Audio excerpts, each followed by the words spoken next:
Welcome back. More earnings are out. Let's welcome in George Tsilis, senior markets correspondent. He's taking a look at Carvana, which has been a huge high flyer over the past 1 year, up 115%, up 27% in 2025. So a standout performer, especially compared to the broader market, George. So the bar is high for this one, and doesn't look like so far upon initial reaction that these results are clearing it.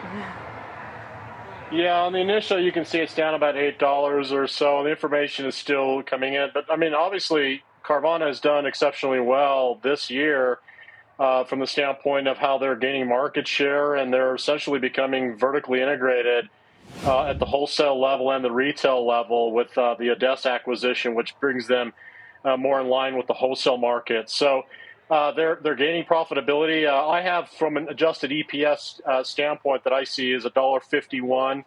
That bested the estimate, which was 75 cents, by quite a bit. So they basically doubled what was expected, and that's a significant increase compared to 23 cents they posted last year for the same quarter.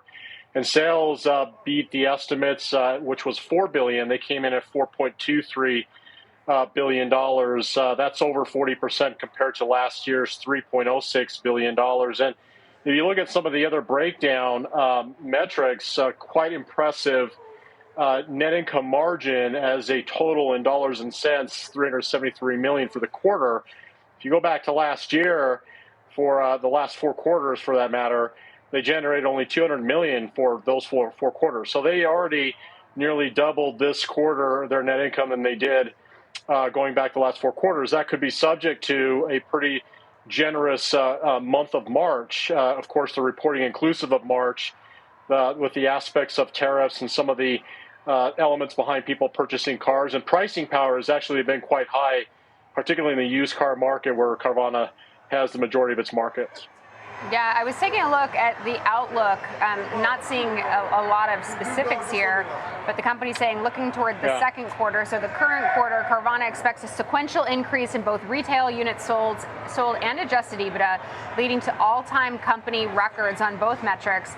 They remain on track to deliver significant growth in both retail units sold and adjusted EBITDA in full year 2025, and it looks like their new objective is to sell 3 million retail units per year at an adjusted EBITDA margin of 13.5% within 5 to 10 years. So some pretty ambitious goals. The commentary from the CEO seems pretty upbeat. We're just not necessarily seeing that play out in terms of the stock price or the stock reaction right now.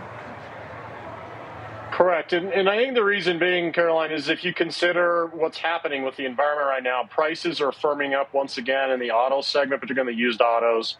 And I think the questions is the continuation of that. And, of course, the volume, that Carvana has actually garnered over the past few years. I think the net income for this quarter also, from a percent standpoint, they reported 8.8%.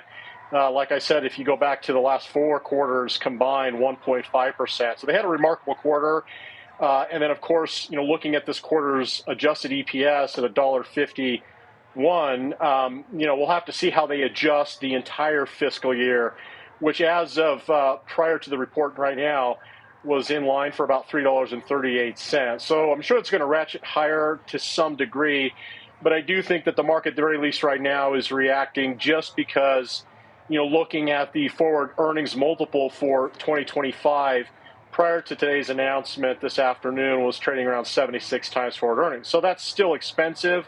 So even if they move the EPS higher and price doesn't move, that signifies multiple compression. So it's too early to tell. These can change on the dime because this stock is quite volatile. And I'll lastly say this. I know this is one of the higher short interest-based companies. I actually went back and looked.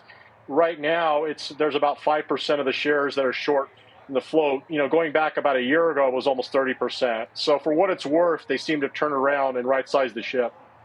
Okay. All right. Well, we will continue to watch as more numbers come out and stock reaction, maybe some analyst reaction. George Tsilis, thanks so much.